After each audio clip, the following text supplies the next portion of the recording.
వందే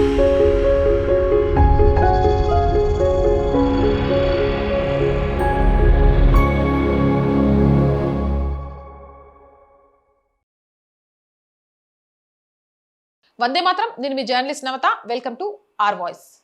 822 ఏళ్ల నిరీక్షణ, ఒక నాగరికత జ్ఞాపకం మళ్ళీ మేల్కొన్న రోజు.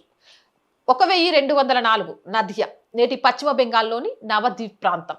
ఆ కాలంలో అది కేవలం ఒక నగరం కాదు, సేనా రాజవంశపు రాజధాని. భారతీయ మేధస్సు, సంస్కృతి, ధర్మం ఒకేసారి శ్వాసించిన నాగరిక కేంద్రం. గంగా నది ఒడ్డున ఒక ప్రపంచం జీవిస్తోంది. దేవాలయం గంటికలు గాలిలో తేలుతున్నాయి. సంస్కృత శ్లోకాలు వీధుల్లో ప్రతిధ్వనిస్తున్నాయి. జయదేవుని గీతా గోవిందం ఇంకా రాజ్యసభ గోడల మీద జీవిస్తోంది. నదియా, అది కేవలం రాజధాని కాదు, హిందూ మేధస్సు యొక్క గుండెకాయ.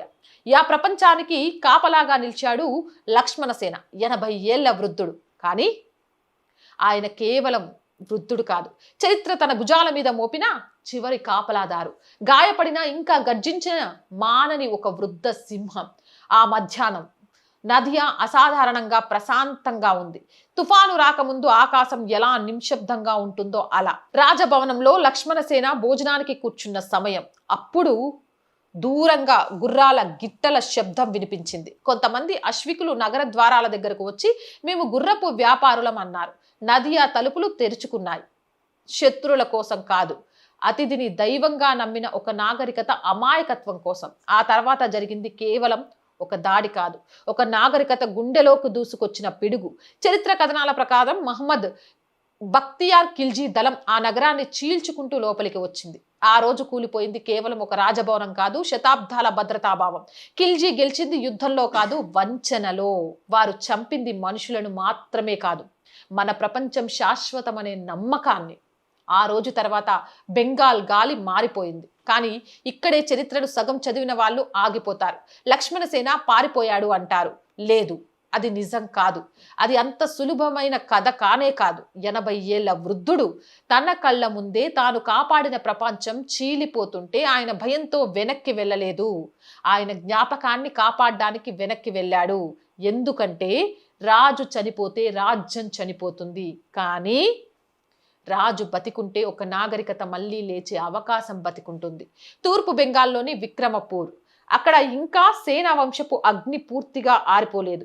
విశ్వరూప సేన, కేశవ సేన, మరికొన్ని దశాబ్దాలు ఆ జ్యోతి ఇంకా వెలిగింది. ఇది సంపూర్ణ ముగింపు కాదు, ఒక నాగరికత తన జ్ఞాపకాన్ని భవిష్యత్తు కోసం దాచుకున్న క్షణం. ఈ విషయాన్ని మనం మర్చిపోవద్దు. ఆ తర్వాత సుల్తాన్లు వచ్చారు, మొఘల్స్ వచ్చారు, బ్రిటిష్ వాళ్ళు వచ్చారు. విభజన వచ్చింది, కమ్యూనిజం వచ్చింది, 34 ఏళ్ల వామపక్ష పాలన, దాని తర్వాత 15 ఏళ్ల తృణమూల్ ఆధిపత్యం. బెంగాల్ రాజకీయం పూర్తిగా మారిపోయింది. కానీ కొన్ని జ్ఞాపకాలు చనిపోవు.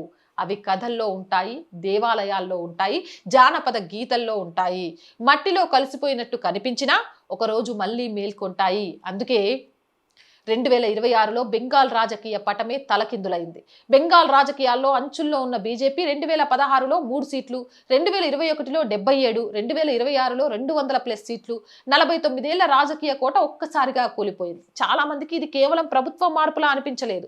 శతాబ్దాల తర్వాత బెంగాల్ తన పాత సాంస్కృతిక జ్ఞాపకాన్ని మళ్ళీ గుర్తు తెచ్చుకున్నట్లు అనిపించింది. 1204లో నదియా కోల్పోయింది తన రాజధానిని, కానీ బెంగాల్ పూర్తిగా కోల్పోలేదు తన జ్ఞాపకాన్ని. 822 ఏళ్ల తర్వాత ఆ నేల మళ్ళీ తన చరిత్ర వైపు వెనక్కి తిరిగి చూసింది.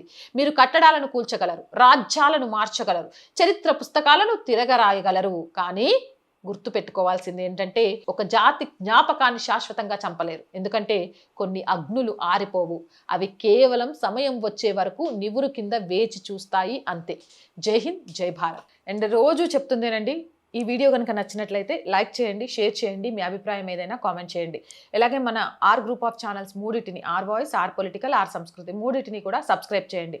అండ్ ఆర్థికంగా ఆర్ వాయిస్కి చేయూతనందించండి. ఈరోజు ఆర్ వాయిస్ నడుస్తుంది అంటే మీరే కారణం. మీరు లేకుంటే ఆర్ వాయిస్ లేదు. ఆర్థికంగా ఈ ఛానల్ని నిలబెట్టాల్సిన బాధ్యత కూడా మీ మీద ఉంది. ఆర్థికంగా సపోర్ట్ చేయాలి అంటే సబ్స్క్రిప్షన్ పక్కనే జాయిన్ అనే బటన్ ఉంది. 1 to 5 లెవెల్స్ ఉన్నాయి. ఏదో ఒక లెవెల్లో సపోర్ట్ చేయండి. లేదా స్క్రీన్ మీద గూగుల్ పే, ఫోన్పేతో పాటు అకౌంట్ డీటెయిల్స్ ఉన్నాయి. మీకు తోచిన సహాయాన్ని అందించండి. వ్యాపార ప్రకటనల కోసం 8328500576 నెంబర్ని సంప్రదించండి. జై హింద్, జై భారత్.